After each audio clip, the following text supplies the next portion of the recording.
Transcription number 246. Mr. Deputy Chairman, Sir, I want to ask from the Honorable Minister one question. I do not want to make a speech on the bill. The Honorable Minister said that the entire general insurance business wanted these principal agents to continue. I agree that when the 2000 Act was passed by Parliament, they said that there was no need for these speculators and that ordinary agents could carry on the work. But after the experience of so many years, they came to the conclusion that these principal agents performed a function. You know, sir, that this general insurance business is quite different from life insurance business. It is a most risky business, a business like fire insurance, marine insurance, etc. Large amounts of money are involved there. For instance, in the case of fire insurance, rupees 1 lakh is almost the minimum.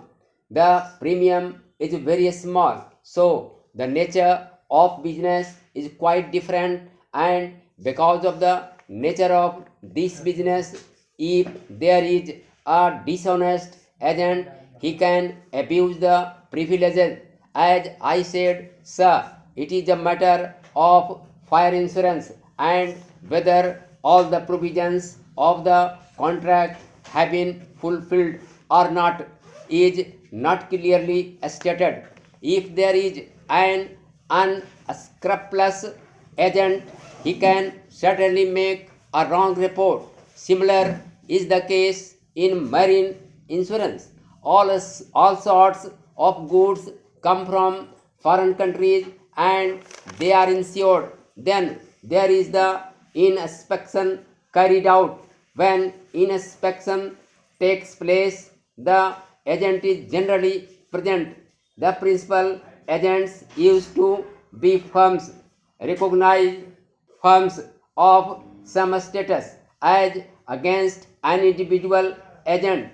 These firms had a status, they had a capital, they had a background, and they used to employ 2 or 3 subsidiary agents to carry on the work. Naturally, these principal agents had an important place. I suppose, in regard to the Act of 2000, the Parliament, in its wisdom, came to the conclusion that principal agents might not be necessary, but there is the experience of 7 years. I want to know from the Honorable Minister why, when the industry comes to the conclusion after an experience of 7 years that the principal agent is an important person in performing a function, this via media was adopted. The Honorable the Deputy Finance Minister said that this was only a via media. They can continue as ordinary agents. These principal agents used to get only 5% commission, and they used to get that commission in order to see and carefully scrutinize that the ordinary agents brought them good business. As a matter of fact, by taking 5% as commission, these principal agents put their stamp on the business secured by the ordinary agent. So we are to be fully convinced otherwise. If the Honorable the Deputy Finance Minister brings forward very cogent and weighty arguments that the principal agents were abusing their power, they were taking unnecessarily high commission, or they were doing some bogus business, or that they were not performing a genuine work, and that the ordinary agents can perform the same work, it will be reasonable. But just because 7 years ago we passed certain laws, and even after having come to the conclusion that we took a wrong step, if we do not rectify it, it will not be fair and it may harm the business.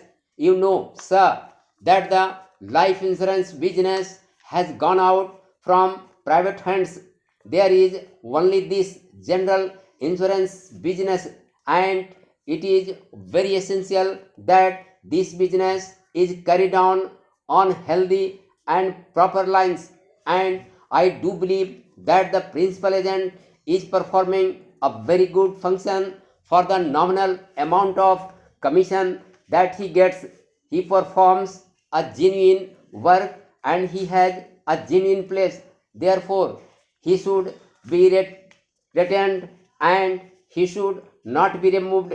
It is possible that these principal agents will not like to become ordinary agents.